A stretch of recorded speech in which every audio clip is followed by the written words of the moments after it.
exprimer notre satisfaction de par la pluralité des origines qui se trouvent dans cette salle, montrant que le Sénégal n'intéresse pas que les Sénégalais, mais que le Sénégal étant un pays multidimensionnel,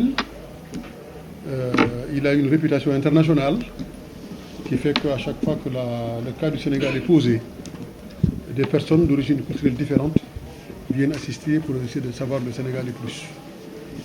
Le Sénégal est un enjeu. Le Sénégal est au carrefour de toute une série d'initiatives et de partenariats et de solidarité qui font que lorsque nous nous retrouvons dans cette salle, nous voyons donc que nous avions eu raison de faciliter donc la mise en place de cet atelier Sénégal. Nous avions au départ conçu 2 ateliers. Le premier, c'était le matin, pour présenter donc un cadre de concertation et de réflexion qui est celui des diasporas sénégalaises. Ici en France, on ne parle pas de la diaspora, mais on parle des diasporas, dans la mesure où ces diasporas-là sont plurielles. La diaspora est plurielle, elle est composée de femmes et d'hommes, mais aussi elle est composée de générations différentes.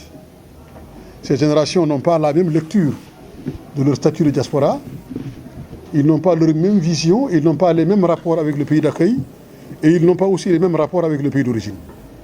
C'est pour cela que nous parlons des diasporas, d'autant plus que chacune des générations a sa vérité, celles qui viennent, mais celles aussi qu'on trouve ici, celles qui sont nées ici, qui font partie des diasporas sénégalaises. Et que chacun a son rôle et sa place dans l'animation des rapports interculturels que ces différentes personnes ont avec leur pays.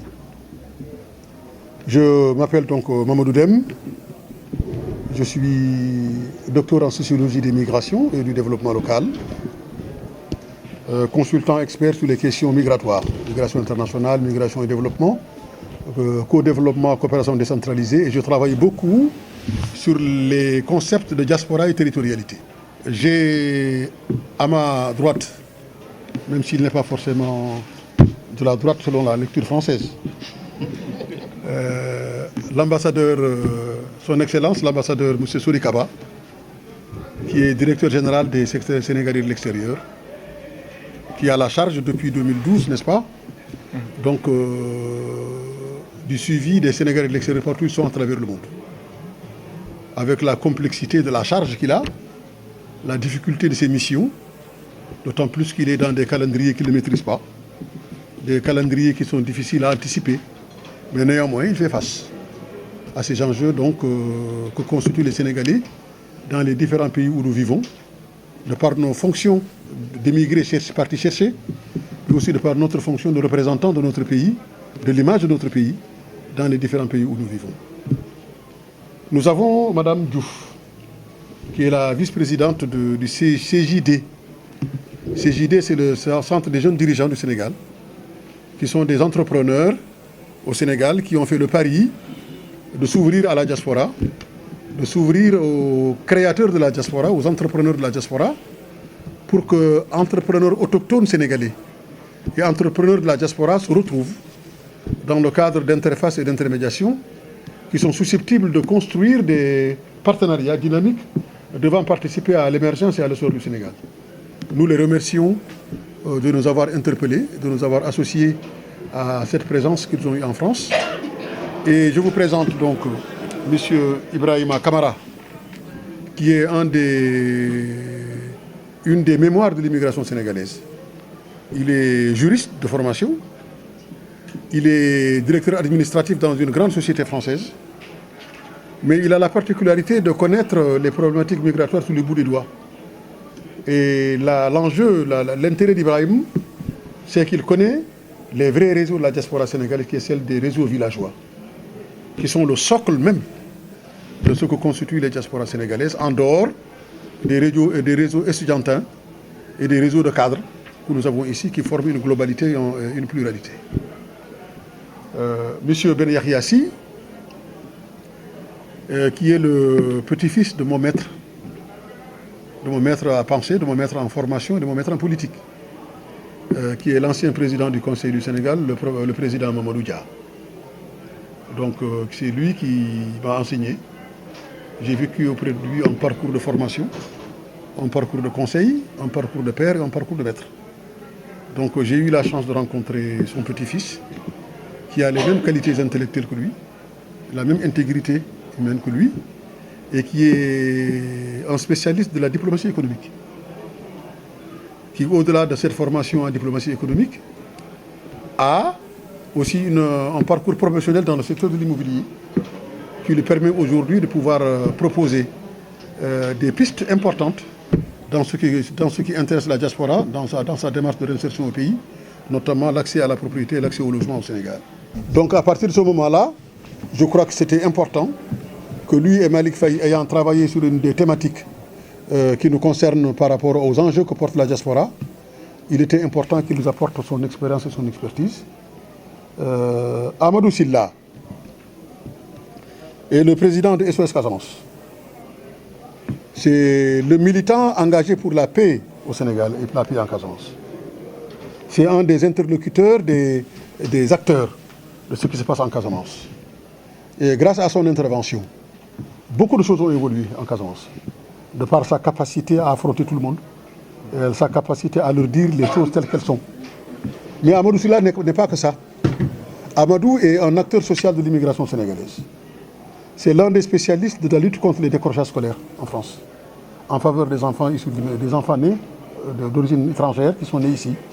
Et grâce à lui, beaucoup d'enfants dans le 18e arrondissement arrivent à avoir des parcours scolaires réussis grâce à son accompagnement, grâce aussi à l'accompagnement des familles, à un programme de développement de la parentalité qu'il développe auprès des acteurs locaux français, notamment les communes, le département et même les institutionnels. Donc c'est quelqu'un qui connaît ce volet socio-éducatif qui concerne les enfants d'origine sénégalaise, qui sont des Sénégalais à part entière, et que le Sénégal a intérêt à regarder de très près. Et nous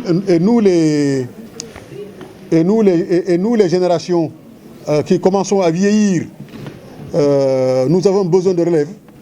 Et ce sont ces enfants qui sont nés ici, ces enfants qui sont venus tôt, ou bien ces enfants qui viennent d'arriver, qui seront donc le socle de demain, à travers donc le renouvellement des générations de solidarité que le Sénégal doit avoir avec la France ou que le Sénégal doit avoir avec les pays d'immigration.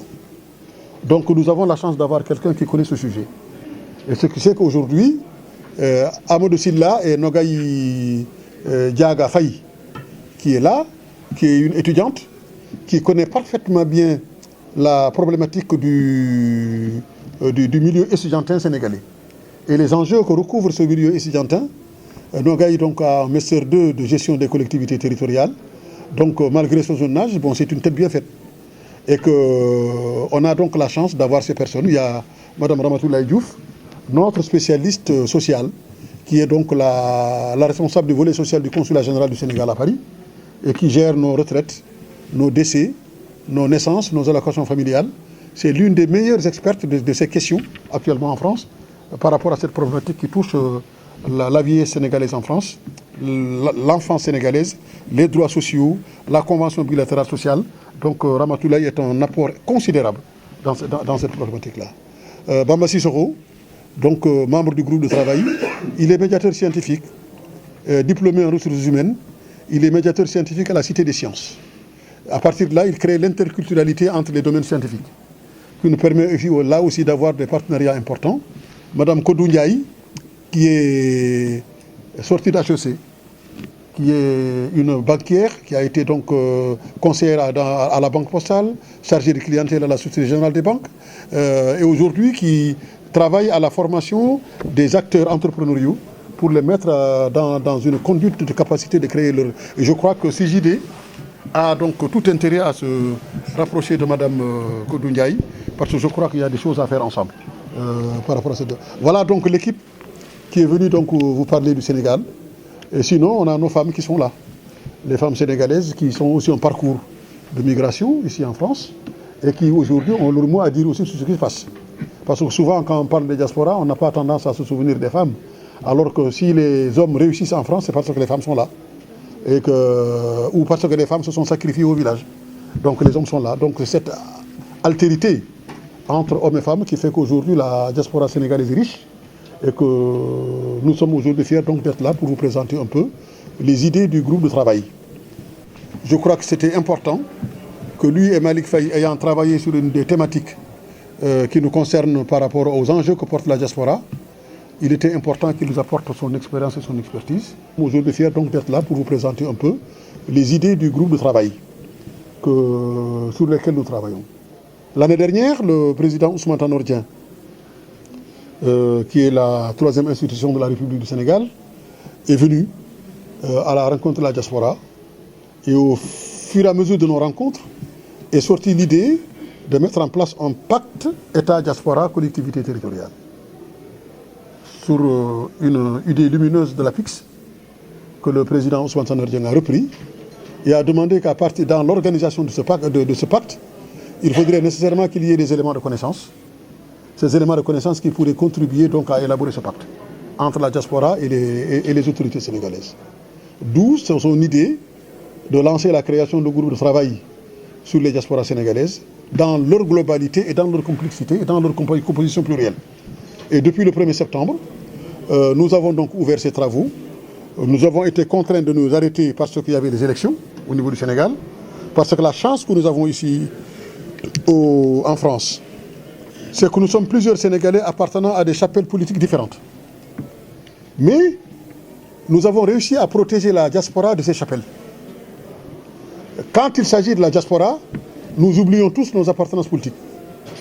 Nous nous concentrons sur la diaspora sénégalaise pour nous occuper des problèmes auxquels sont confrontés les diasporas sénégalaises. Maintenant, une fois qu'on est sorti de la diaspora, chacun reprend sa casquette. Donc dans le cadre de son combat partisan.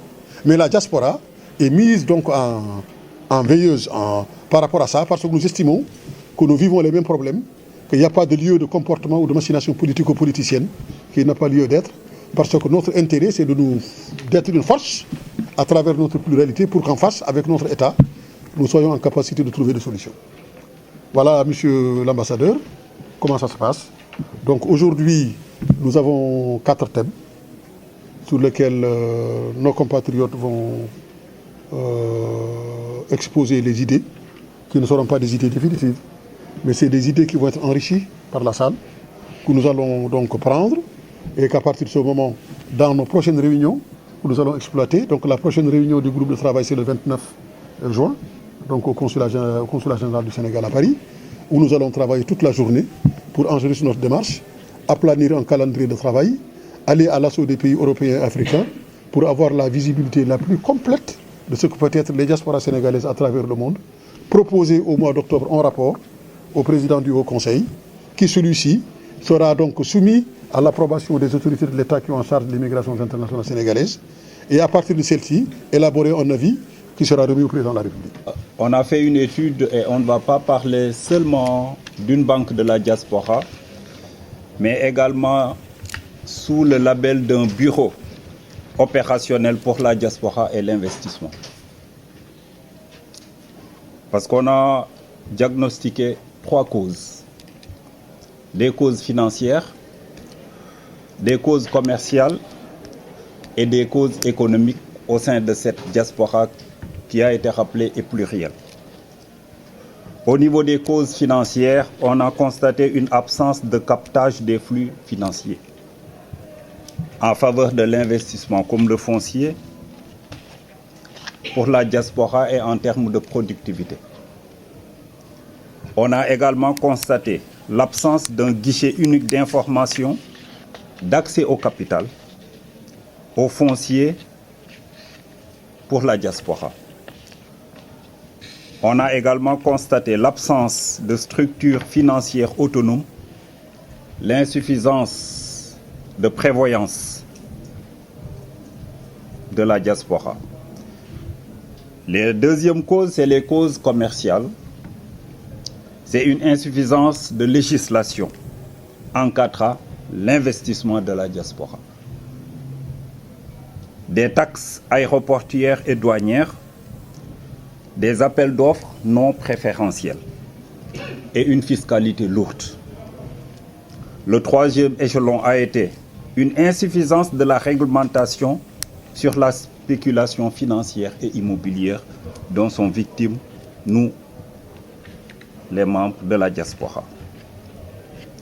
Il y a également, comme rappelé, les causes économiques. La diaspora est le plus souvent victime d'insécurité économique, des instabilités sécuritaires et des reconduites.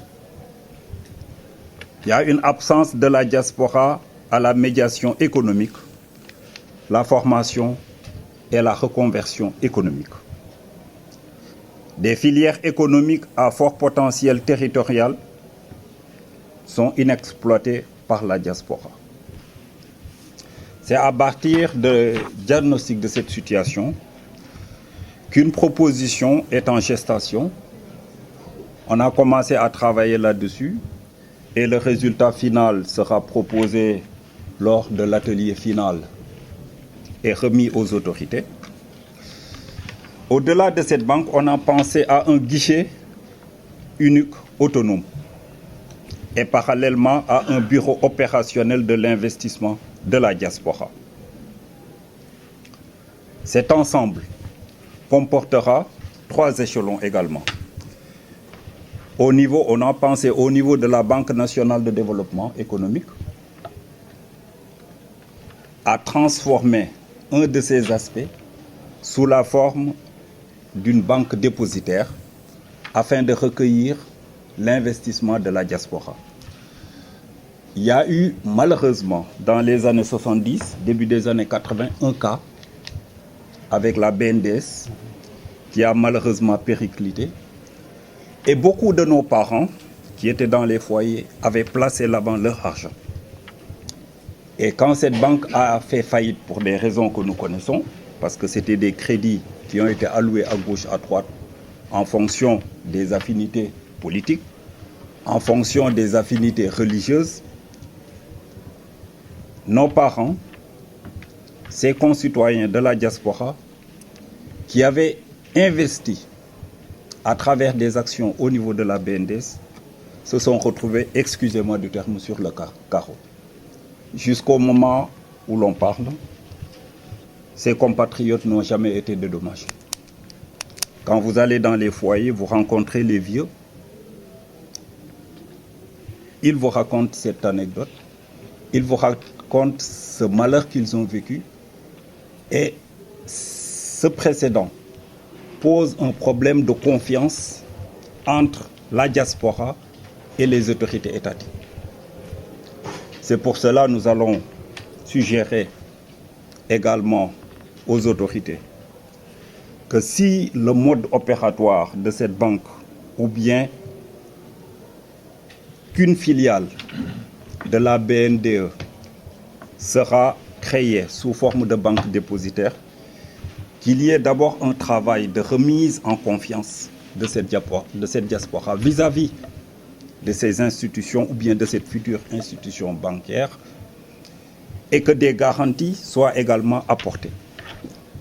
Parce que les derniers chiffres que nous avons, et je parle sous le contrôle du doyen, il s'agit d'estimations de 3,7 milliards d'euros de la diaspora qui dorment dans les banques françaises.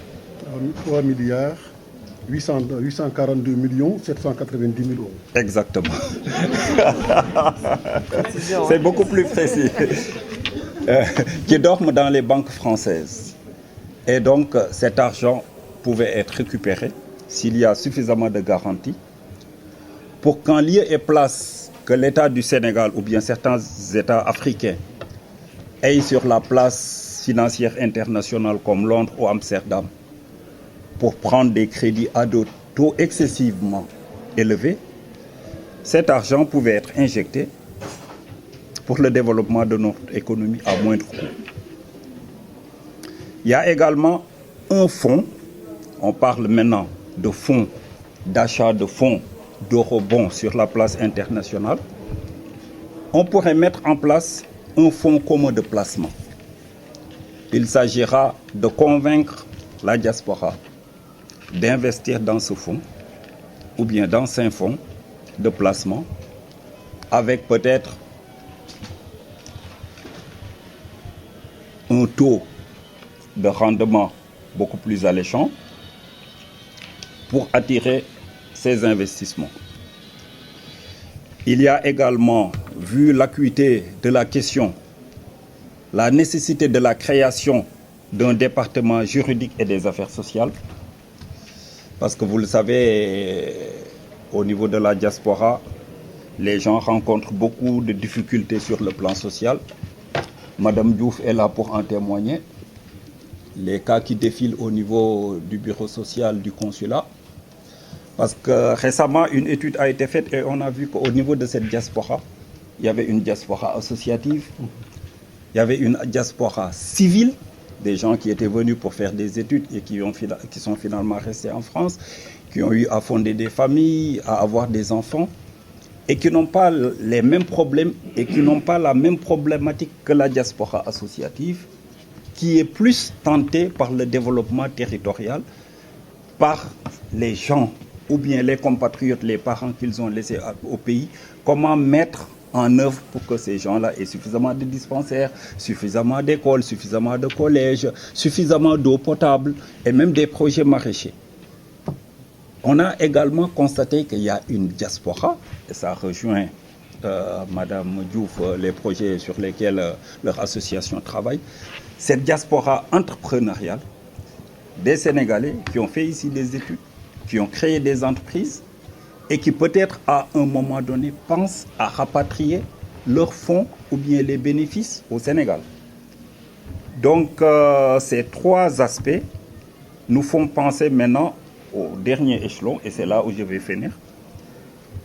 La création d'un département administratif, financier et assurance, parce que vous savez, le rapatriement des corps coûte excessivement cher à l'État du Sénégal. La création d'un département commercial, immobilier et foncier pour résoudre ces problèmes fonciers qui se posent au niveau de la diaspora. Essayer de voir en lieu et place de certains projets immobiliers comment remettre en selle la Société nationale des habitations à loyer modéré HLM, ou bien comment remettre en selle la SICAP pour que la diaspora puisse accéder plus facilement et sans avoir peur de se faire arnaquer à la propriété foncière. Il y a également le département investissement, entrepreneuriat et projets pour que les gens de la diaspora qui pensent à créer quelque chose au pays aient un interlocuteur. Et également, c'est là où je vais en finir, un département innovation et formation professionnelle, surtout que l'État du Sénégal ou bien le Sénégal va être très prochainement un pays gazier et pétrolier. Comment faire pour que les connaissances acquises ici, les spécialistes sénégalais qui sont là, puissent participer pleinement à cet essor. Voilà en gros ce que nous comptons proposer sous le vocable de Banque des Sénégalais de l'extérieur et également d'un bureau opérationnel pour l'investissement des Sénégalais de l'extérieur. Il y a 8847 caisses villageoises qui sont des caisses de développement. Il y a 3647 caisses de décès qui travaillent sur le rapatriement des corps. Il y a 627 caisses connues qui sont des caisses intervillageoises qui font du rapatriement des corps et de la prévoyance sociale, notamment pour ceux qui sont en prison, ceux qui sont malades, ou bien les étrangers qui viennent, qui sont sans papier, qui n'ont pas où loger. Donc les caisses villageoises ou intervillageoises louent des appartements, équipent ces appartements et permettent à ces gens d'avoir du toit pour le temps de trouver la carte de séjour ou d'autres solutions. Il y a les caisses financières pour les hébergements et les mobilités. Beaucoup d'entre nous qui ne travaillons pas, les caisses villageoises, à la fin de chaque mois, dans nos cotisations, donnent des cartes orange, des passes Navigo, pour que les gens qui n'ont pas de papier puissent donc avoir des cartes Navigo pour éviter de frauder, en cas, pour éviter des contrôles policiers inappropriés. Nous avons également des caisses de classe d'âge. Nous avons des caisses de quartier, des gens dans le village. Nous avons des caisses de famille. Et nous avons des caisses qui sont en dehors des caisses de développement, mais aussi nous avons des caisses de jeunes issus de l'immigration qui sont aussi importantes. Il y en a actuellement 699 caisses de jeunes nés en France qui mettent en place des mécanismes de projet en direction des villages d'origine. Et puis il y a les femmes. Les tontines des femmes, elles sont plus nombreuses. Elles sont plus nombreuses parce qu'il y a 16 259 initiatives financières femmes en France, à travers les comptes tontines. à travers les cotisations de femmes d'origine du village, à travers les femmes, les jeunes filles qui reprennent aujourd'hui à l'école des parents. Et en plus, maintenant, il y a ce qu'on appelle les coopératives d'habitat, les organisations de migrants qui s'occupent, qui cotisent de l'argent pour acheter un espace immobilier en négociation avec l'État pour pouvoir financer. Et il y a maintenant aussi les mutuelles d'épargne des femmes en direction de l'habitat. Il y a la mutuelle des femmes, une femme, un toit. Et il y a une autre mutuelle qui est présidée par Mme Ramatoulaye Diouf. Tout ça, ce sont des caisses qui participent et qui montrent un peu l'assiette financière sur laquelle la diaspora sénégalaise est assise. Les caisses de quartier en France, c'est 2894 caisses connues. Les caisses de classe d'âge, c'est 3852 caisses connues.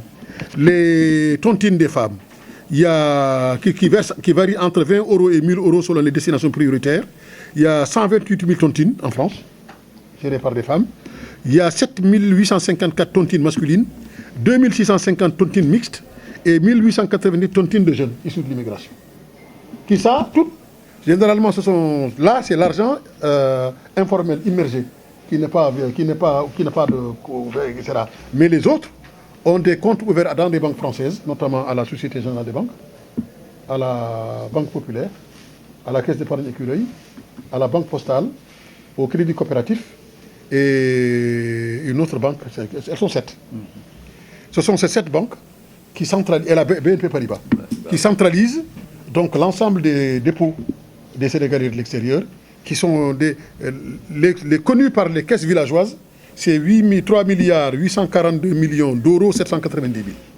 C'était en 2016. Et la cotisation, elle continue jusqu'à présent, elle ne s'est pas arrêtée. Moi-même, je préside une caisse de décès qui regroupe 7 villages. Et cette caisse a en banque 300 000 €, qui est exclusivement réservée aux décès.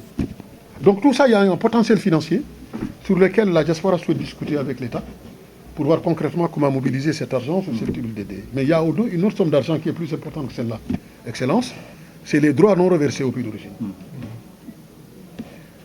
La différence qu'il y a entre un Sénégalais qui vit en France, avec sa femme et ses enfants, et le Sénégalais dont la femme et les enfants sont au Sénégal. L'ouvrier qui perçoit avec 4 enfants ici 1190 € d'allocation familiale par mois, et le Sénégalais dont la femme et la femme ne sont pas là-bas, qui perçoivent entre 4 500 et 6 000 francs CFA d'allocation, qui fait à peu près 10 € par mois.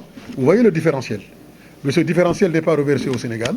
Ce différentiel est reversé dans une caisse ici en France, qu'on appelle la Caisse de sécurité sociale des Français et des étrangers, qui elle-même dispatche cet argent en fonction de la politique publique de la France en matière d'immigration, notamment en direction de l'OFI, pour l'intégration, la formation aux ASL, et puis une partie de cet argent, notamment 50%, participe au financement des conventions de co-développement, dont le PAISD sénégalais, le PAISD malien, et que cet argent il est contrôlé par la France.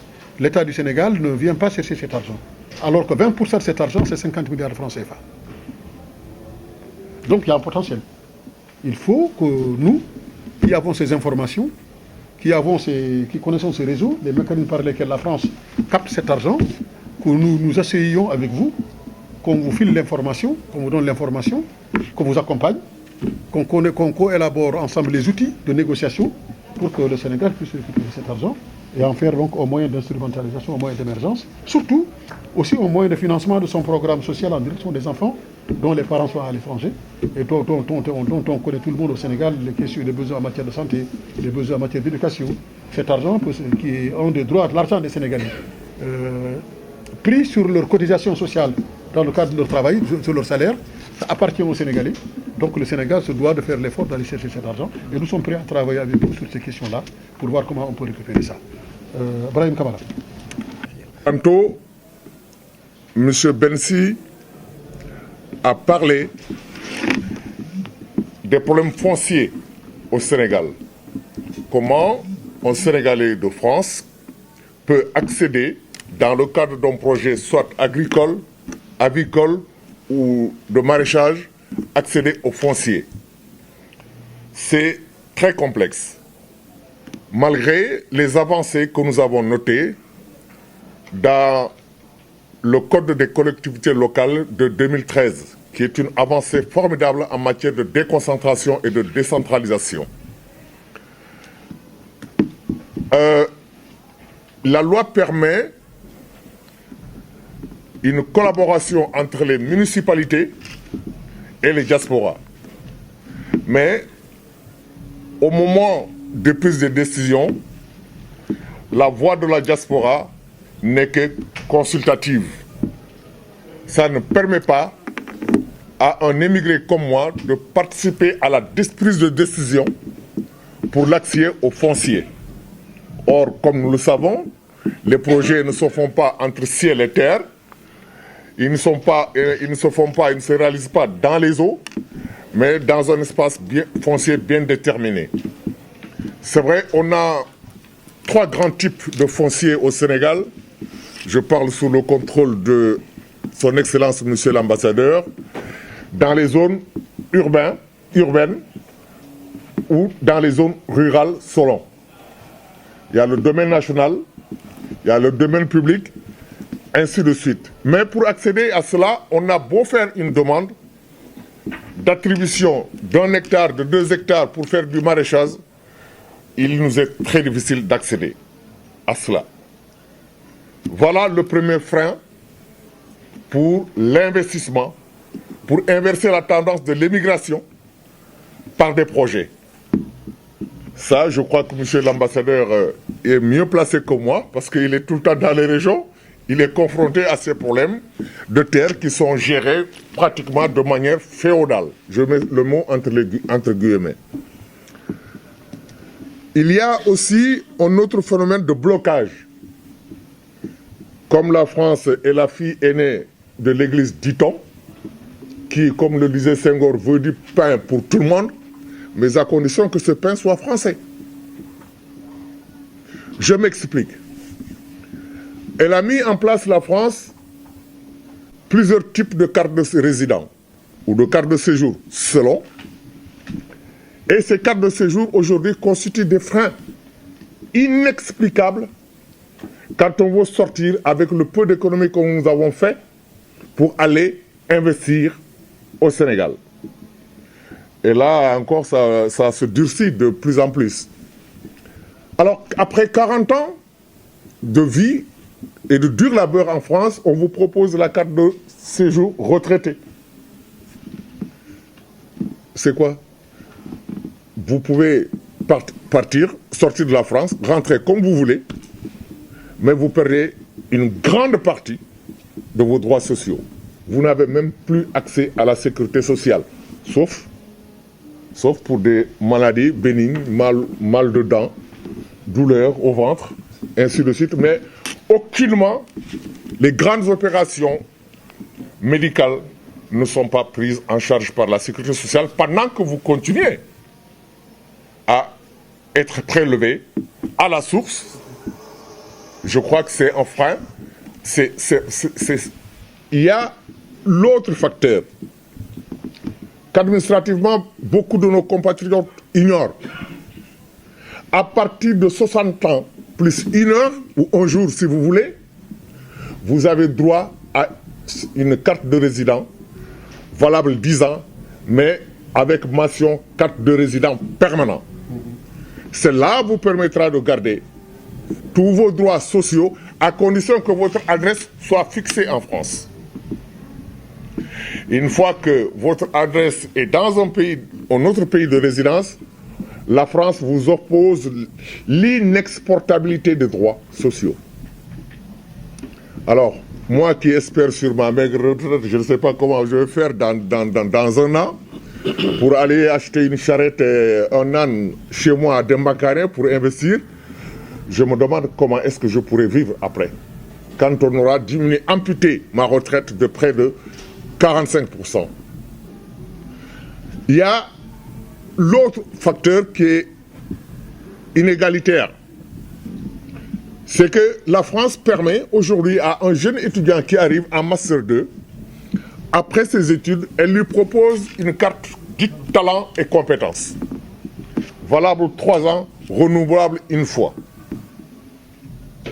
Le Sénégal a investi en ses enfants qui sont venus ici, qui ont, au bout de 2 ans, 3 ans, 4 ans, finissent leurs études, ne peuvent plus rentrer au Sénégal parce qu'on leur a fait miroiter cette carte-là, Ils commencent à travailler avec de gros salaires. Ils savent que pertinemment, qu'ils ne vont pas avoir les mêmes salaires au Sénégal. Ils restent. Au bout de 3 ans, on renouvelle automatiquement la carte. Donc vous restez 6 ans après les études. Entre-temps, je crois que les exemples commencent à être nombreux. La préfecture vous écrit et vous propose la nationalité française. Donc la France utilise l'intelligence des Sénégalais qui, au lieu de retourner au Sénégal pour aller travailler pour le Sénégal, restent en France. La France a tiré les marrons à son profit. J'en passe pour maintenant les droits sociaux. Madame Ramadjouf est là. Parmi ces droits sociaux, je prendrai la pension de réversion. Sans cette pension, c'est l'avenir des centaines de milliers de jeunes enfants, de parents, de pères surtout immigrés, qui est en jeu. Parce qu'aujourd'hui, ces femmes, rien qu'avec une faute d'orthographe dans le nom ou dans le prénom, voient le droit la pension de réversion suspendue. Et quand on suspend la pension de réversion pour la remettre en marche, il va falloir attendre des années. Khumba et Kumba. Des années. C'est pourquoi nous avons demandé au gouvernement sénégalais, qui nous a bien écoutés, de penser à approfondir la révision de la convention franco-sénégalaise. Vous avez cette convention depuis 1974, elle n'a été retouchée qu'en 2015 ou en 2014.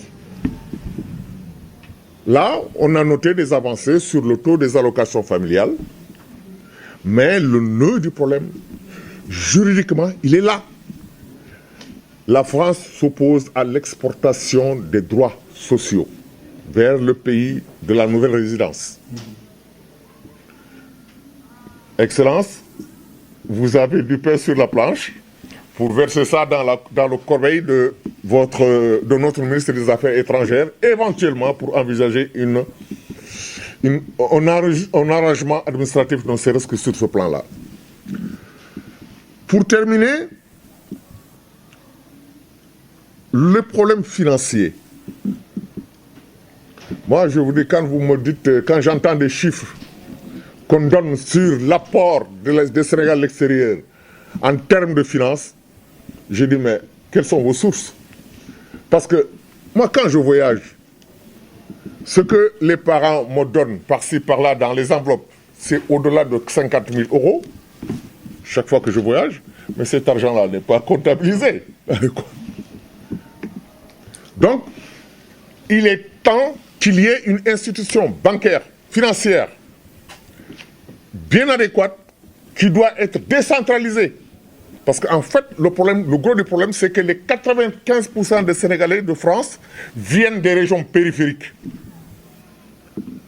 Moi, je vous dis, je viens de la région nord. Entre les villes où il y a 2 banques, il faut compter 143 km. Alors, du coup, chez moi, je n'ai pas de banque. Alors que les ressortissants de mon village en France, nous dépassons les 2332 personnes. Compte non tenu des enfants qui sont nés ici. Et quand nous calculons 2332 personnes au minimum, qui envoient au minimum, je dis bien 100 €, si on les envoie par la poste, on va attendre des semaines. Il n'y a pas de banque. Comment voulez-vous? D'où maintenant l'insécurité. Elle sort des grandes villes pour aller dans les villages d'émigration. Rien que cette année, on a dénombré 5 grosses attaques dans les plus gros villages de la région au bord du fleuve Sénégal. Golmi, un mort. Koungani, un mort. Diawara, un blessé grave. Dembankane, un blessé grave. Waoundé, 2 morts. on s'attaque aux riches imaginaires, aux richards imaginaires, c'est-à-dire les retraités, quand ils viennent de la poste, du bureau de poste. Alors, voilà les freins et l'espoir que nous avons, comme je le disais ce matin à son Excellence, qu'il nous faut arriver à mettre en place pour permettre l'investissement réellement en termes, comment dirais-je, dans des brefs délais, dans des meilleures conditions, qu'il faut créer une plateforme numérique.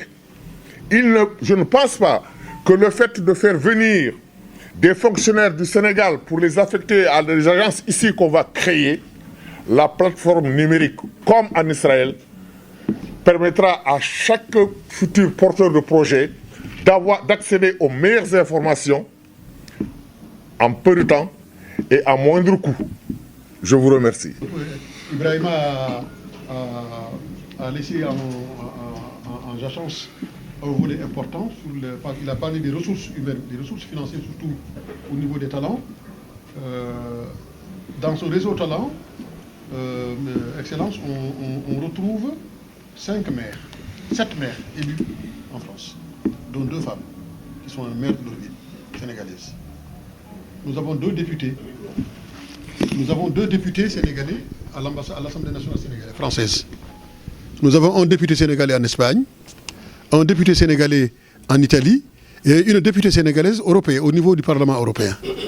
Nous avons un député en Allemagne, nous avons un député en Pologne. Et donc c'est un potentiel. Il est sérieux. Oui, voilà. Il est sérieux. Oui, il est sérieux. Il est sérieux. Oui, oui. Donc, nous avons 386 maires adjoints en France. Nous avons 1282 conseillers municipaux. Nous avons 73 conseillers départementaux et nous avons donc 34 conseillers régionaux. Nous avons aussi 2 directeurs généraux de service pour des communes. Nous avons un directeur général de service pour une intercommunalité. Nous avons 3 DGA dans des conseils départementaux. Nous avons 2 DGA dans un conseil régional et 2 directeurs de services techniques dans des conseils régionaux. Ça, sans parler des cadres d'emploi territoriaux qui sont dans le milieu hospitalier, dans le milieu policier, dans le milieu territorial et dans le milieu de l'État. Et pour couronner ça, nous avons en France 5 délégués de préfet qui sont des Sénégalais. Parmi lesquels? Moi. Parmi lesquels moi-même. Donc, c'est un potentiel extraordinaire. Très peu de pays ont ça. Des pays comme le Bénin, comme le Cameroun, ont organisé des associations des élus locaux de leur pays d'origine. Il faudrait nous encourager à faire ça, pour que nos élus locaux-là soient des relais de nos collectivités vis-à-vis des collectivités territoriales ici. Les cadres techniques que nous sommes en capacité d'apporter des plus-values importantes. Je crois que et c'est pour cela que je crois que nous ne parlons pas en sourd. Tout le discours d'Ibrahima, c'est d'arriver à ce que, dans le cadre de l'acte 3 de la décentralisation, qui va créer les 8 pôles territoires au niveau du Sénégal, que le président de la République accepte le principe que la diaspora soit le 9e pôle territoire. Compte tenu de ses ressources humaines, compte tenu de ses ressources financières, compte tenu de son ingénierie, et compte tenu aussi de ses capacités à créer des intermédiations et des interfaces avec des partenaires pour le développement et des partenaires pour l'émergence économique. La diaspora peut jouer son rôle. Mais pour cela, il faudrait que la diaspora ait un cadre organisationnel, une collectivité territoriale reconnue dans ce sens. Elle peut être virtuelle, mais qu'il y ait le Conseil supérieur de la diaspora sénégalaise. Les Maliens l'ont. Rien ne se fait sans le Haut Conseil des Maliens de France. Nous aimerions qu'il y ait un Haut Conseil des Sénégalais de l'extérieur qui soit l'interlocuteur de l'État. De l'État sur ces questions, parce que grâce à ce potentiel dont nous venons de vous énumérer, le Sénégal a matière là à trouver des solutions du Sénégal et qui peuvent atténuer pour beaucoup sa dépendance vis-à-vis de l'extérieur et accroître sa souveraineté nationale. Amadou Sylla. En tout cas, remercie M. Dème et son Excellence aussi, M. Souri Kaba, d'être présent ici, parce que c'est intéressant cet échange. Ça permet de partager des informations, ça permet aussi de savoir ce que pensent la diaspora de façon générale, en tout cas sur ses préoccupations. Bon, les communications qui ont été faites, c'est des communications très pointues. Je ferai juste ce que Senghor dit. Quand vous avez en face une assistance et que vous sentez que le temps ne vous permet pas de développer ce que vous avez à développer, soit vous lisez votre introduction, soit vous faites la conclusion. Donc j'essaierai de choisir entre la conclusion et l'introduction. Cela dit, pour ce qui me concerne, sur le sujet sur lequel on me demande d'intervenir, par expérience, je ne suis pas un spécialiste en la matière, donc je ne vais pas vous livrer des réflexions de spécialistes, mais je suis un acteur de terrain, donc qui est au quotidien en contact avec des familles, avec des jeunes. Donc ça fait à peu près plus de 5 ans. Donc je crois que notre association s'appelle SOS Casamance, mais nous avons un ancrage vraiment très très profond, en tout cas sur le territoire où nous évoluons, notamment dans le 18e arrondissement. Alors, je suis sur un territoire politique de la ville, donc sur la Goutte d'Or, la Chapelle. On parle souvent que la Goutte d'Or, c'est le petit Sénégal. Donc ça veut dire qu'il y a beaucoup de familles sénégalaises. Donc nous sommes en contact régulier avec ces familles, et donc dans le cadre de l'accompagnement à la scolarité, comme disait tout à l'heure Mamadou Deb. Donc dans ce cadre-là, nous avons cet avantage de recevoir beaucoup de jeunes, donc issus de l'immigration, mais beaucoup de Sénégalais, de jeunes Sénégalais. De jeunes Sénégalais parce que tout simplement l'accompagnement à la scolarité, le décrochage scolaire est un défi pour l'État français, mais également pour les familles qui sont là. Ces familles-là, pour la plupart, sont des parents qui n'ont pas été à l'école, qui ne sont pas scolarisés pour la plupart. Donc c'est extrêmement difficile de suivre l'éducation des enfants, d'où la nécessité effectivement d'intervenir pour les aider. Bon, on peut ne pas le faire parce qu'on sait qu'il y a beaucoup de structures associatives qui interviennent. Mais en tant que Sénégalais, c'est-à-dire l'observation qu'on arrive à faire, on se dit c'est pas possible. On est dans ce pays-là, on est bien intégré dans ce pays, nous avons de la famille dans ce pays-là, nous avons des enfants, on ne peut pas en tout cas céder cette partie de l'éducation à d'autres, alors que nous-mêmes, nous pouvons le faire. Avoir des associations pour intervenir au Sénégal, c'est une excellente chose, mais je dis, on vit là. Le défi premier, c'est ici qu'il faut relever. Parce que c'est là où nos enfants sont nés, c'est là où il faut vraiment investir pour aider ces enfants-là à devenir des citoyens accomplis. Et pour ça, il faut que les parents soient derrière, et malheureusement, ce n'est pas souvent le cas. Donc tous ces ratés que nous constatons souvent au niveau de certains enfants, c'est que les parents ne suivent pas beaucoup. Donc la question que moi qu'on s'est posée souvent, c'est de dire comment, parce que ces enfants, quand on les écoute souvent, ils ont pour la plupart une double nationalité. Ils sont français, mais en même temps, ils sont sénégalais. Donc, puisque ici c'est compliqué pour eux, ils se disent peut-être on peut avoir la chance au Sénégal. Mais souvent, ils sont confrontés à des difficultés quand ils vont au Sénégal. Parce qu'ils veulent investir, ils arrivent au Sénégal, ils ne sont pas considérés comme des Sénégalais. Alors, d'où la question qui se pose, et puis c'est heureux que nous ayons ici, en tout cas, le directeur des Sénégalais de l'extérieur, que cette question-là puisse quand même être abordée à votre niveau pour voir quel statut vous pouvez offrir à ces jeunes-là, parce qu'il faut les considérer comme des investisseurs. Parce que c'est des jeunes, souvent, qui ont des moyens, et peut-être plus que des jeunes Sénégalais sur place, capables de créer une société, peut-être de créer de l'emploi, capables, en tout cas, de créer une activité économique, donc qui méritent effectivement une attention particulière. Et tout ça, je crois, ça renvoie un peu à ce qu'on dit depuis tout à l'heure, c'est-à-dire ce cadre que je parlerai, moi, du statut du Sénégalais de la diaspora de façon générale, parce que je pense que quand on arrivera à définir un cadre, puisqu'il y a une volonté politique qui dit que diaspora 15e région, je crois que ça c'est une idée, c'est une volonté politique qui a été exprimée, mais jusque-là qui n'a pas été définie. Il n'y a pas en tout cas une définition très claire pour qu'on puisse comprendre effectivement ça renvoie à quoi, donc cette question de territorialisation.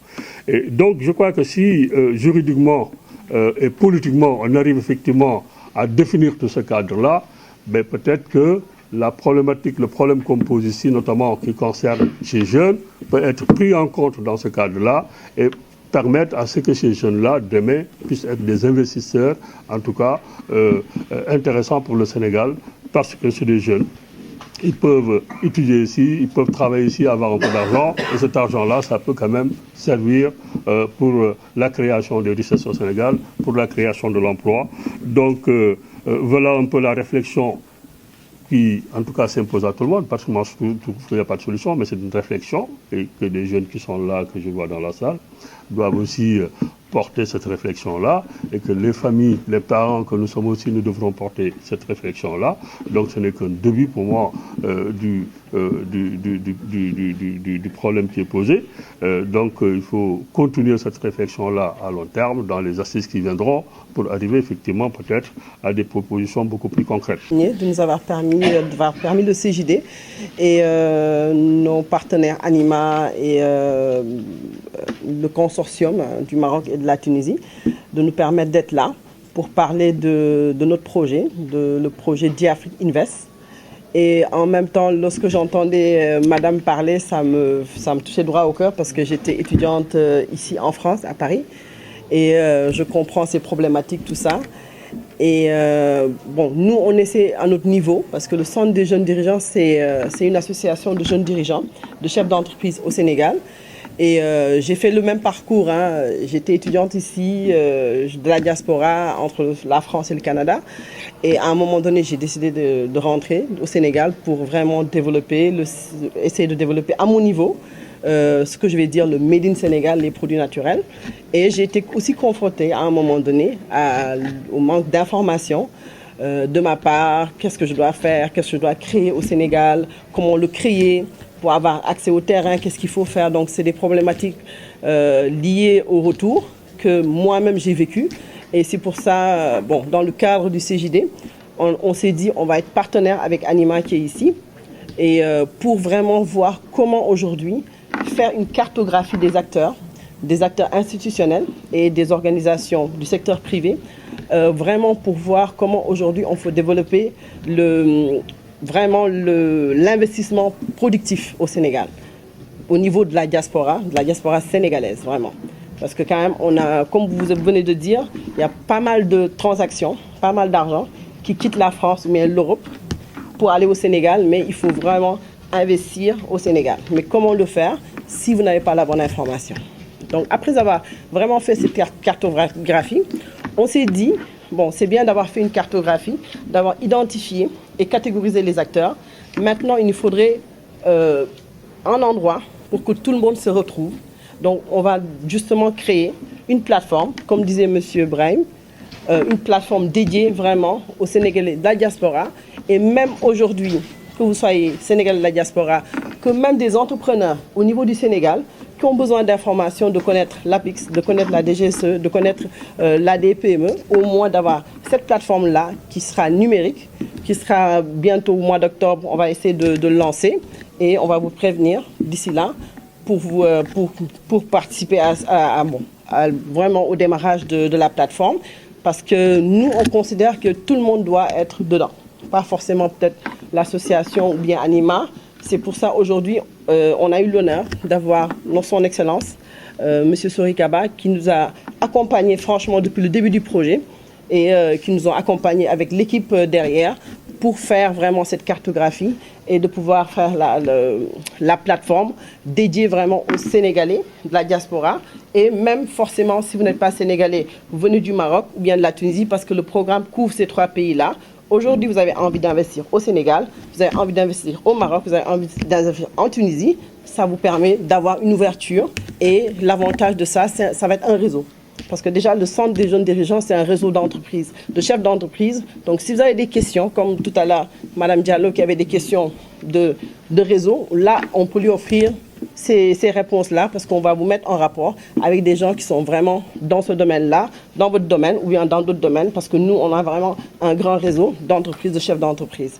Donc, je pense que sur ce point-là, c'est pour ça qu'on est là vraiment pour échanger. On a un stand. Si après l'événement, vous voulez passer nous voir, partager ou bien même nous apporter un plus, hein, parce que la plateforme est toujours ouverte et c'est votre plateforme, hein, c'est pas seulement nous. Nous, on essaie d'être là pour vraiment le rendre formel. Et derrière, si vous avez des questions liées à cette plateforme ou bien liées aussi à ce que fait Anima, qui est là aussi, Anima et les autres membres du consortium. Donc, on sera ravis de vous recevoir.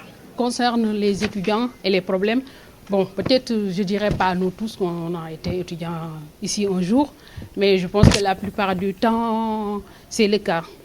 Et en ce qui concerne les étudiants, on sait que d'abord, le fait de quitter son pays, de venir en France, ça déjà c'est un problème parce que je dirais pas que, mais c'est pas la même chose.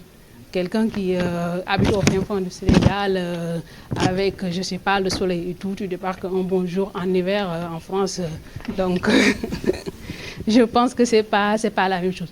Mais on va plus se concentrer en ce qui concerne les problèmes administratifs. En France, les étudiants sénégalais souffrent énormément. En ce qui concerne le renouvellement du titre de séjour, franchement, il y a beaucoup d'étudiants qui ratent la première année à cause de ça. Moi, j'en connais.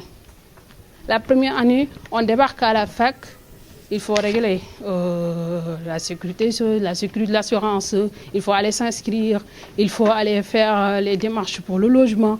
Tout ça, et surtout pour le logement aussi, il y en a qui ne l'ont pas. Parce que la plupart du temps, peut-être au moment de faire des démarches, on a des papiers par-ci, par-là.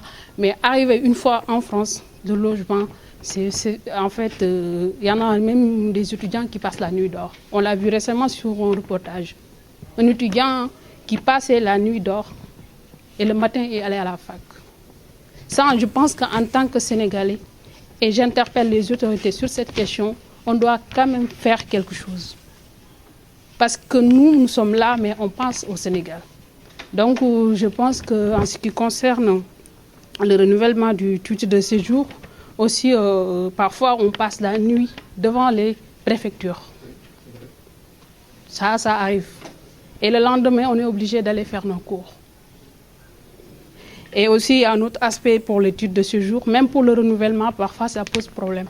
Parce qu'en ce qui concerne les changements de filière, là, on peut pas, ça ne peut pas se faire automatiquement. Quand il y a changement de filière, la plupart du temps, on est bloqué au niveau de la préfecture. Il y a d'autres questions pour les changements aussi. Une fois aussi qu'on finit les études, passer de statut d'étudiant à salarié, à ça, c'est autre chose. Si on a, je ne sais pas, une promesse d'embauche, quelque chose comme ça, la plupart du temps, on se retrouve sans papier. Et faire pendant, je ne sais pas, 6 ans ou plus étudiant, et après se retrouver sans papier, ça c'est autre chose. Et il y en a la plupart du temps, on le voit, des étudiants, des gens qui ont bien fait leur cursus et tout, et après ils se retrouvent sans papier. Et pour ces étudiants-là, qu'est-ce qu'on peut faire? Pourquoi la question du retour au pays? Ça, je me suis dit que ça peut être une solution. Mais là aussi, on n'est pas encadré. Parce qu'on ne peut pas, je ne sais pas, pendant 6 ans faire ses études ici et un bon jour retourner au pays comme ça. Est-ce qu'arriver, on aura, je ne sais pas, un petit boulot ou quelque chose, je ne sais pas. Donc, on vous interpelle sur cette question. Et peut-être qu'au moment de samedi prochain, on aura la possibilité de développer les thématiques puisque le temps ne nous le permet pas. Donc, mais c'est des questions qu'on se pose. Et que vu que vous êtes là aujourd'hui et que peut-être que vous porterez notre voix pour ces questions. Je pense qu'il est aussi nécessaire et urgent que ces genres d'informations qu'on a ici, qu'on puisse les avoir sans forcément venir dans des trucs comme ça. Il faut que ces informations aussi puissent nous venir là où nous sommes. Parce que je pense que ça réglerait énormément de questions, énormément de problèmes si on avait ça. Et très rarement on lit la question de l'immigration, surtout l'immigration clandestine avec l'image. Parce qu'on ne réalise pas tout le temps que c'est parce qu'on est gavé de l'image d'ici qu'à un certain moment on ne nous voit plus. Nous n'avons de représentation de nous-mêmes et du monde qu'à travers l'image que nous recevons. Donc il est urgent aussi de produire nos propres images. de produire des images qui sont nos représentations propres du monde, de nous-mêmes, du monde et des autres. Et le Sénégal a pris une initiative que le monde entier a saluée, en tout cas le monde du cinéma, c'est le FOPICA. Moi, j'en ai bénéficié au Sénégal pour faire un film. Je pense que ça doit être élargi et de manière très bien définie pour les gens de la diaspora. Moi, j'aimerais vous interpeller plutôt sur dispositifs d'aide à l'installation. Parce qu'en fait, on parle de là-bas, au Sénégal. C'est vrai qu'on parle souvent d'accompagnement pour le départ. Mais souvent, ce dont on a besoin et ce dont il manque, c'est des structures qui permettent justement de faciliter l'installation, qui nous permettent de découvrir et décortiquer l'environnement local, les dispositifs et les institutions auxquelles il faut s'adresser. Donc parfois, souvent, on se déplace et c'est une découverte parce que c'est un écosystème que l'on ne connaît pas. Et je pense que là où on met beaucoup d'efforts sur le départ, il faut aussi beaucoup mettre d'efforts, en tout cas insister tout autant sur l'aspect installation et préparation à l'écosystème. Il y a certains pays où une initiative, par exemple, qui a été mise en place au Rwanda, où pendant les 6 premiers mois d'installation, il y avait une structure mise en place d'accompagnement ou de suivi. Ça peut être des idées à mettre en place, je pense, pour faciliter le retour soit sur des personnes qui ont envie de rentrer, ou même pour des porteurs de projets ou des personnes qui ont envie d'entreprendre. Moi, j'ai une expérience assez spéciale pour mon retour, parce que j'étais du secteur bancaire. Et ensuite, en 2018, j'ai tout quitté, la part, tout le salaire, tout. Je suis rentrée au Sénégal. J'ai créé ma marque de cosmétiques naturels, mais spécialisée plus vraiment sur le maquillage pour les peaux noires. Et quand je suis arrivée, j'ai voulu à un moment donné commencer à faire des produits à base de nos produits locaux, parce que j'ai commencé à faire des baumes au bouillie, etc. Sauf qu'à un moment donné, j'ai eu un gros souci. 0 normalisation, 0 certification.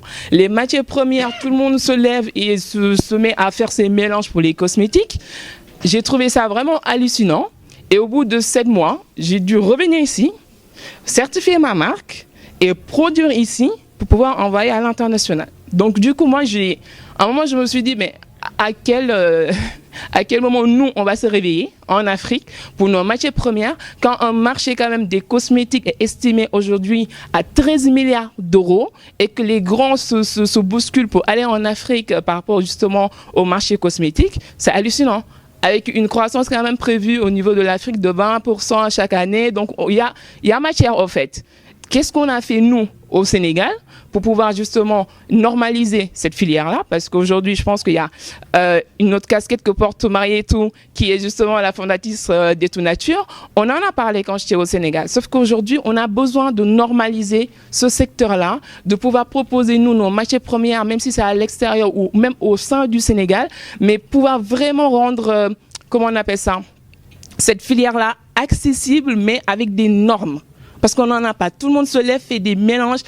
Ça va même au-delà de ça, parce qu'on parle de la peau, etc. C'est très, très, très complexe. Moi, quand je vois la démarche que j'ai dû faire ici pour être certifiée, on est très loin du compte et on en a vraiment besoin pour toutes les matières premières qu'on a quand même à notre disposition au Sénégal. Du coup, je suis aussi banquière ici en France.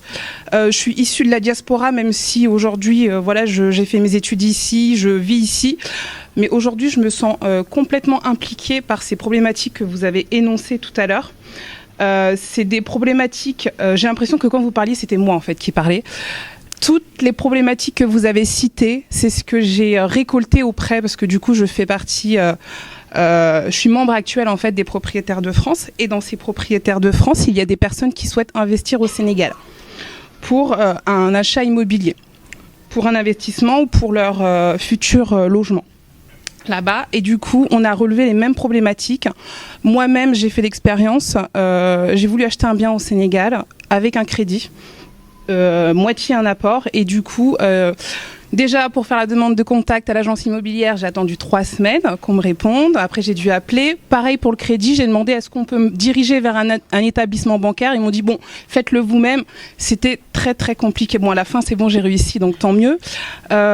Et du coup, ce que vous avez dit, plus mon expérience, aujourd'hui, je sais où je veux œuvrer. Je sais dans quelle direction je veux œuvrer, parce que je pensais à ça depuis plusieurs mois, mais aujourd'hui, je sais où je veux œuvrer.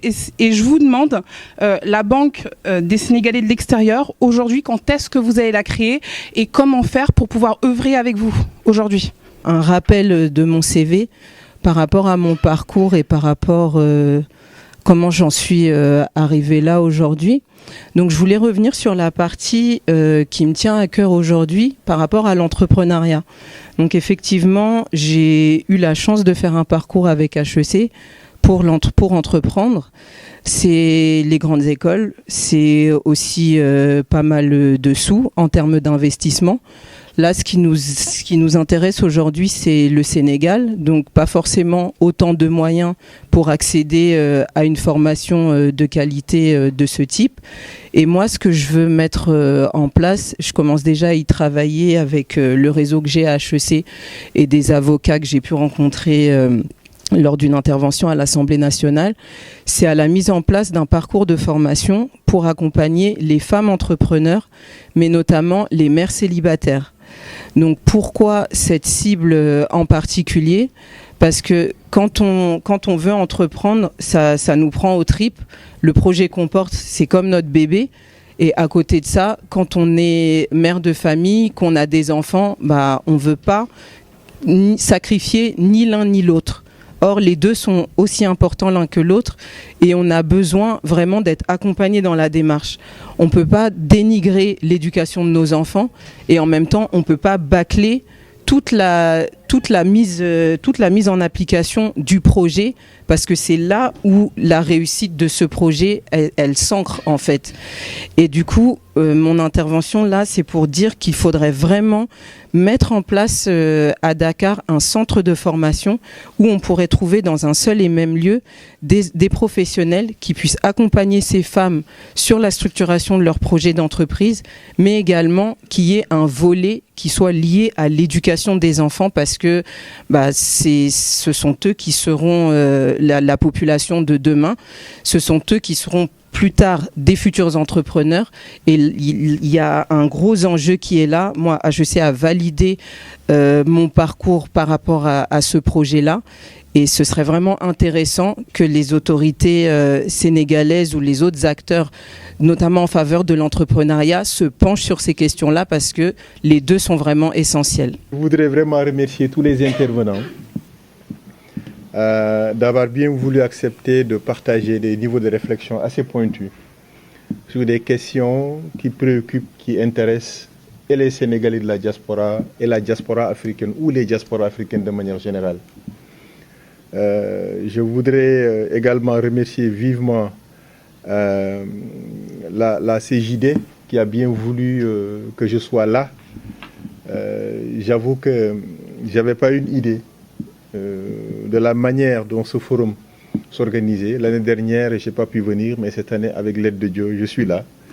Et donc, vous remerciez vivement M. Dem d'avoir bien voulu également nous associer à cette réflexion, d'avoir bien voulu apporter un niveau de réflexion assez pointu, animer les débats, permettre à tout un chacun de s'y retrouver en main de maître.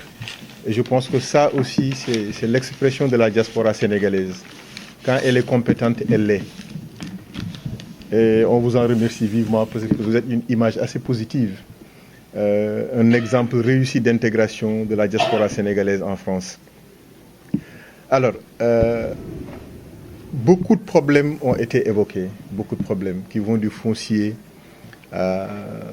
aux questions d'information, d'accès à l'information. Mais je pense que le plus important aujourd'hui, il faudrait qu'on le retienne, c'est ce dialogue entre établissements publics, entre État du Sénégal et sa diaspora à travers le monde. Nous y tenons comme la prunelle de nos yeux, parce que nous considérons que la confiance entre la diaspora et son État est le premier élément d'investissement.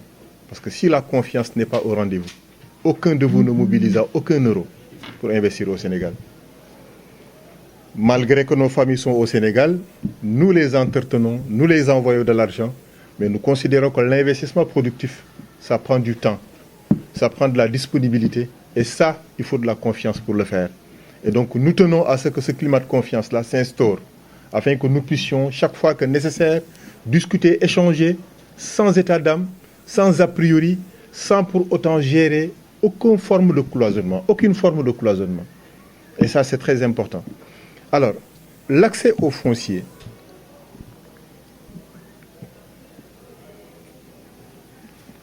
On a des difficultés certainement pour partager à travers les différents canaux, les différents réseaux. Mais si je vous dis que depuis 2012, que 20% de toutes les surfaces à vocation agricole au Sénégal sont réservées aux Sénégalais de l'extérieur, vous m'aurez dit, on ne le savait pas. À votre décharge. En 2012, on était à peu près à 70 000 hectares de surface aménagée à vocation agricole. Aujourd'hui, nous sommes à plus de 300 000 hectares aménagés. Faites le calcul. 20% de 300 000 hectares, c'est beaucoup de surface. Et sachez que c'est disponible pour la diaspora sénégalaise. Parce que la question de l'investissement productif préoccupe l'État du Sénégal. La migration n'a de sens que si elle impacte positivement sur le développement économique et social du Sénégal. Et pour l'impacter, il faut du transfert de connaissances, de savoir-faire. Il faut du transfert de technologie, mais il faut de la mobilisation personnelle. Et pour être mobilisé, il est évident qu'il faut qu'il y ait des mesures incitatives. Et de ce point de vue, je puis vous dire ici que cette mesure incitative-là, elle est là, elle est réelle. Et je parle sous son contrôle. On peut prendre toutes les dispositions nécessaires pour tous ceux qui sont intéressés, ou de passer par le ministère des Affaires étrangères, ou de passer directement par lui pour que nous puissions accéder à cette surface-là. L'autre élément de réponse, pour parler du foncier, mais plus à usage d'habitation, l'accès à l'immobilier. Quand le président de la République avait fait un diagnostic, avant d'être président de la République, il s'était rendu compte qu'il y avait à peu près un déficit de 300 000 logements depuis 2000 qui a été constaté. Pour que les jeunes cadres sénégalais, pour que les Sénégalais de la diaspora puissent accéder à un foncier à usage d'habitation de manière convenable, il fallait qu'on ait la possibilité de construire au moins 300 000 logements par an. Lui, il avait pris l'engagement d'en construire 300 000 de 2012 en 2019. Et dans ces 300 000, les 30% sont réservés aux Sénégalais de la diaspora. Pour éviter encore une fois de plus qu'on les arnaque, que l'accès à l'immobilier soit difficile pour eux. D'autant plus que nous tous, nous le savons, 95% des investissements réalisés par la diaspora, c'est dans l'immobilier.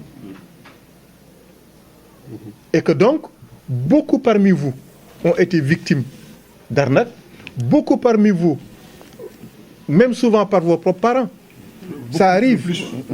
Voilà. Plus souvent. Pour maintenant régler ce problème, il a demandé à ce qu'on vous réserve les 30% des logements sociaux. Mais si on ne s'organise pas, il sera difficile d'y accéder. Parce qu'individuellement pris, il sera difficile pour M. Souri Kaba de faire la distribution ou la clé de répartition. Par contre, si des coopératives d'habitation existent, et depuis 2012, on en a installé 52 à travers le monde, en plus de ce qui existait déjà. Donc l'option d'une coopérative d'habitat, ça facilite l'accès à l'immobilier parce que c'est la politique du grand nombre. 40 personnes dans une même structure qui font la demande, c'est différent d'une seule personne qui fait la demande. Et ça aussi, il est bon de le savoir. Donc sur le foncier pour l'investissement et le foncier à usage d'habitation, ça, ce sont les éléments d'information que j'aurais souhaité mettre à votre disposition. Maintenant, si on revient sur la question essentielle de la portabilité des droits sociaux, je suis d'accord avec l'analyse de M. Camara. La question de la portabilité des droits, les pays du Nord ne veulent pas lâcher prise. Ça, c'est évident, parce que c'est un enjeu financier important.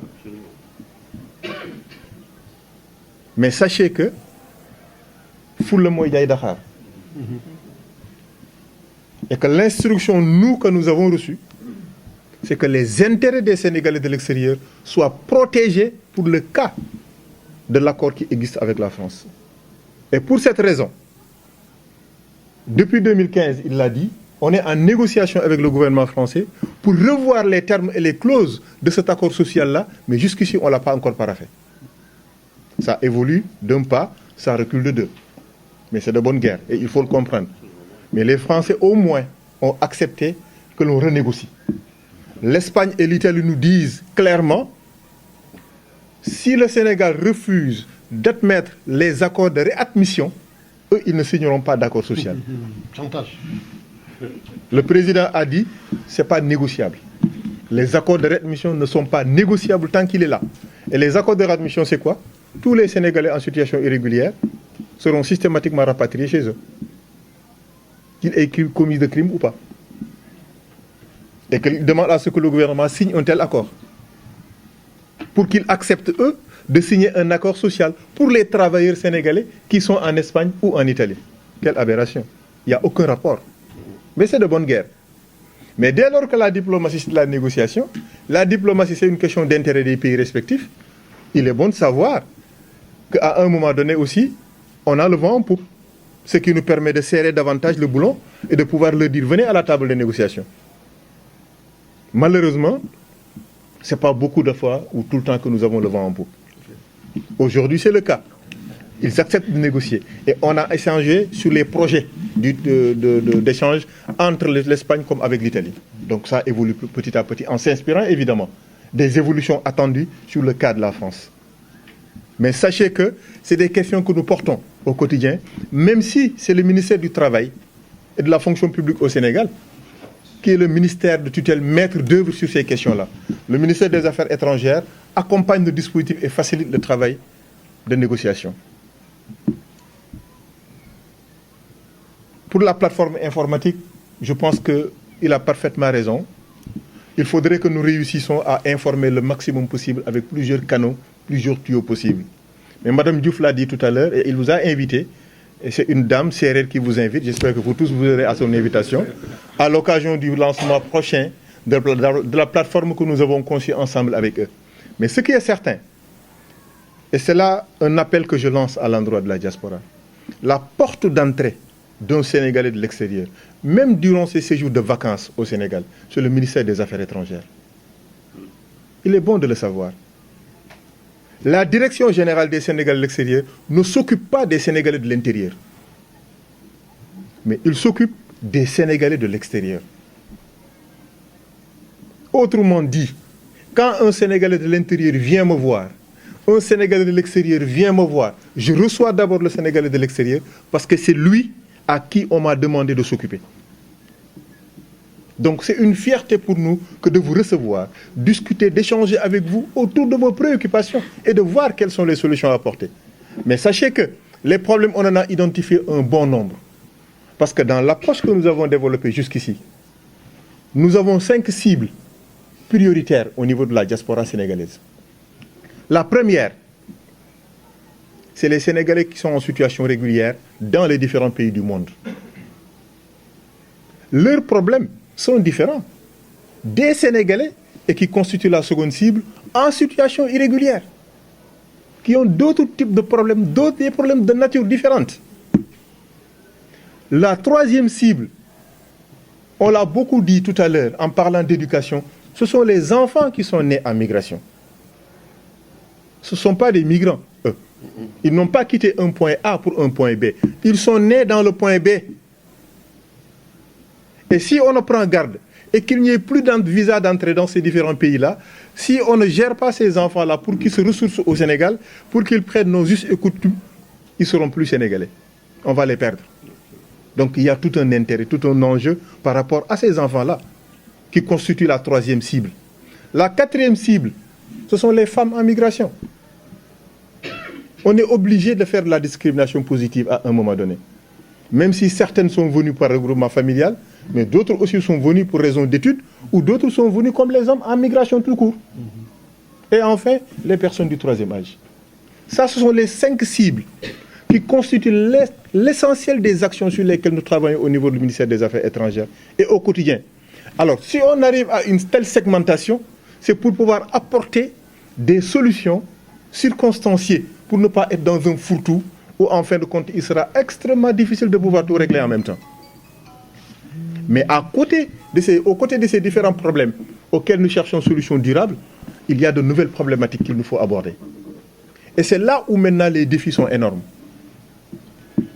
Ben en a évoqué un bon nombre, la question de la banque de la diaspora par exemple. Mais à ce niveau-là, en attendant qu'on ait une banque, il est bon de savoir que certaines initiatives se développent déjà. Au-delà de ce que j'ai dit pour la CJD tout à l'heure, le fonds GATT Invest par exemple. Le fonds GATT Invest est un fonds de garantie diaspora créé par les Sénégalais des États-Unis. Il l'a lancé ici à Paris. Il lance la carte diaspora qui sera une carte monétique de transfert d'argent pour les membres de Diaspora Invest le 29 prochain à New York. Mais un tel dispositif créé par la diaspora serait un test grandeur nature pour la création d'une banque de la diaspora. Parce que s'ils réussissent à avoir un fonds de garantie, qu'ils gèrent par eux-mêmes, qu'ils réussissent à renouveler les instances de direction, qu'ils réussissent à faire des investissements grandeur nature, qu'ils réussissent à mobiliser beaucoup d'épargne, ça veut dire que la diaspora est capable d'avoir sa propre banque. Et donc, c'est une invite pour prendre contact avec Fongat Invest et voir comment il fonctionne et en quoi la diaspora sénégalaise de manière générale pourrait s'y associer et faciliter les levées de fonds et les investissements au Sénégal. D'autres initiatives se développent dans beaucoup de pays. Et nous, notre rôle, c'est de mutualiser, de faire en sorte que nul n'en ignore et que chacun de vous puisse dire « moi, j'apporte ma contribution par rapport à ce travail qui est en train d'être fait ». Et ces nouvelles problématiques-là nous amènent aujourd'hui à poser la question aussi simple du comment davantage organiser la diaspora. M. Dem l'a dit en parlant du Haut Conseil des collectivités territoriales, du Haut Conseil des Sénégalais de l'extérieur. Dans le décret de répartition des services de l'État, effectivement, le dispositif institutionnellement, il existe par décret. Mais dans la mise en œuvre, on risque de supprimer cette institution-là. Et je ne vous fais pas un aveu en le disant, parce que le fait que le président ait choisi 15 députés de la diaspora dans 8 départements à travers le monde, il considère que si ces députés jouent normalement leur rôle, ils peuvent effectivement prétendre à être au Conseil des collectivités des Sénégalais de l'extérieur. Même si moi, je ne suis pas convaincu de cette démarche-là. Mais c'est pour éviter d'avoir plusieurs structures qui s'échelonnent, qui se superposent et qui, en fin de compte, demanderont beaucoup de budget et qui, en fin de compte, ne sera pas efficace. Mais la réflexion se poursuit. On verra la meilleure approche qui sera pour que nous puissions davantage organiser la diaspora sénégalaise à travers le monde. Mais déjà, j'ai une petite idée à partager avec vous, M. Dem. Tout à l'heure, en énumérant le nombre de conseillers municipaux, conseillers départementaux, conseillers régionaux, les hauts cadres sénégalais positionnés ça et là, les maires, les adjoints aux maires, je pense à l'organisation d'un focus group, à l'initiative de cette rencontre-là ou à la faveur de cette rencontre-là, d'ici la fin de l'année. Que puissiez nous aider à réunir ce parterre de Sénégalais de la diaspora. Ça peut être un bon prétexte pour nous, pour lancer du haut de cette tribune-là des initiatives de nature à aller dans le sens de dire nous faisons un plaidoyer pour la diaspora africaine en France. Et si l'État est à vos côtés, ça peut faciliter le travail. Et ça me semble extrêmement important pour aller vers l'organisation de cette diaspora-là et la rendre beaucoup plus efficace en termes d'action sur le terrain. Et je termine maintenant sur les dispositifs de réinsertion pour le retour. Alors, là, s'il y a bien un élément de réussite, depuis que je suis là, ça sera bien ça. J'ai bénéficié de l'OFI quand j'ai pris mes bagages pour retourner au Sénégal, en 2010. L'OFI m'a donné à peu près 6 000 €. J'ai ouvert un petit cabinet, parce que j'ai voulu être autonome. Et je me rappelle, le jour où je prenais mon financement, la représentante de l'OFI à Dakar me disait « Mais monsieur Kaba, est-ce que vous savez que si vous accordez le financement et que vous recevez l'argent, vous n'aurez plus une carte de séjour en France ?» J'ai sorti ma carte de séjour, je l'ai remis. « Tu me la gardes, je n'en ai plus besoin. » Il me dit « Tu es sérieux là ?» J'ai dit « Je suis sérieux. » 2 ans plus tard, j'ai été nommé comme administrateur du FES. J'ai été invité au comité de financement de cette année en cours de ceux qui doivent être les bénéficiaires de l'OFI de cette année-là. Et je représentais le gouvernement du Sénégal. Elle m'a reconnu. Pour me dire, mais M. Kaba, on est là. Mon oui, c'est moi. Je lui rends ma carte de séjour maintenant. Je t'avais dit quand je retournerai en France, ça sera sous escorte. Mais pas escorte pour aller en prison. Mais en fait, elle ne comprenait pas quand je lui ai remis ma carte. Mais quand on s'est rencontrés par la suite, elle a vraiment compris que j'étais dans un retour définitif. Et c'est pour dire que les dispositifs de retour, j'y crois. Et j'y travaille ardemment pour que tous les exemples de réussite identifiés, toutes les initiatives qui peuvent être développées puissent être mises à profit. Pour que quelqu'un qui souhaite rentrer ne soit pas déçu. Maintenant, sachez que je ne suis pas le centre de décision. Je facilite. Nous avons créé un cadre de concertation au niveau national. Nous avons créé des cadres de concertation au niveau de chaque région autour des gouverneurs et des préfets. Pour que quand un Sénégalais revient, qu'on puisse le référer à sa région, donc à ce cadre de concertation où tous les acteurs, ANPEJ, PRODAC, tous ceux qui créent de l'emploi sont dans les cadres de concertation. Et chacun de reçoit instruction de faciliter le retour et la réintégration du Sénégalais qui vient d'arriver dans leur territoire respectif. Parce que je considère que si nous ne prenons pas les choses à bras le corps, à partir des territoires, il nous sera extrêmement difficile de réaliser quelque chose. Le Sénégal est un tout petit pays, mais quoi qu'on dise, tu ne peux pas être à Dakar et à Saint-Louis en même temps. C'est impossible. Il faut que quelqu'un soit à Saint-Louis et toi tu sois à Dakar, ou que quelqu'un soit à Dakar et que toi tu sois à Saint-Louis. Et ça c'est le décloisonnement, c'est le dialogue, c'est la concertation. Et la migration, elle est transversale. Au lendemain du pacte mondial sur les migrations sûres, ordonnées et régulières, les pays du Sud et les pays du Nord doivent s'entendre. Mais entre pays du Sud, ils doivent également s'entendre. Mais encore mieux, les acteurs de chaque pays doivent s'entendre si nous voulons réussir la migration. La rencontre est une initiative qui a pour origine la décision du président du Haut Conseil des collectivités territoriales, M. Ousmane Tanor Dieng, qui a diligenté donc la création d'un groupe de travail sur les diasporas sénégalaises, afin que le Haut Conseil ait une lisibilité de ce à quoi est constituée ces diasporas et en quoi elles peuvent être utiles dans le cadre d'un pacte de responsabilité qui regroupe l'État, les collectivités territoriales et les diasporas. Depuis septembre, donc, nous travaillons sur ce sujet-là et des moyens ont été mis à notre disposition pour qu'on fasse ce travail-là. L'objectif du Haut Conseil, c'est de mettre à la disposition du président de la République et du gouvernement un avis circonstancié sur ce que c'est les diasporas sénégalaises, leur rôle, leur composition, leur socio-économie, leur potentialité, les opportunités qu'ils ont, qu'ils peuvent représenter pour le Sénégal à travers toutes les générations qui la composent. Donc aujourd'hui, c'est la deuxième opération du Forum des diasporas africaines. Malgré l'absence du président du Haut Conseil pour des raisons d'agenda, donc nous avons maintenu cet atelier de telle sorte qu'effectivement, que la réflexion se poursuive et que nous la développions. Donc de telle sorte que nous soyons en capacité de répondre aux attentes qui nous sont fixées. Aujourd'hui, donc, il y a eu donc, une plus-value, la présence du directeur des Sénégalais de l'extérieur, qui a apporté des éléments d'information, qui a écouté, qui je crois que demain, dans le cadre du dialogue interinstitutionnel entre le Haut Conseil des collectivités territoriales et le ministère des Affaires étrangères et des Sénégalais de l'extérieur, il y a matière à pouvoir construire quelque chose de durable. Donc je crois que c'est l'une des leçons qu'on peut avoir de cet atelier. La deuxième leçon, c'est le niveau élevé des contributions. La compétence et l'expertise qui s'est manifestée et l'écoute du public qui a suivi avec attention et ce qui d'ailleurs bien nous en a apporté dans la mesure où on a vu des jeunes générations qui se portent comme candidats pour venir rejoindre le groupe de travail. Ce qui fait que maintenant, à l'intérieur du groupe, nous aurons une pluralité des points de vue, une pluralité des représentations de ce que sont les diasporas sénégalaises en France et à travers le monde. Je crois que c'est une bonne chose et que nous allons poursuivre le travail pour qu'au plus tard, au mois d'octobre, nous remettions au président Ousmane Tanor Dieng le rapport dont il attend de nous pour que le Haut Conseil fasse son travail d'information, de conseil et de sensibilisation auprès du président de la République du Sénégal. Une rencontre intéressante qui était dédiée au Sénégal disons, la diaspora sénégalaise établie en France et qui est en train de prendre part au Forum des diasporas pour que nous puissions échanger un certain nombre d'informations utiles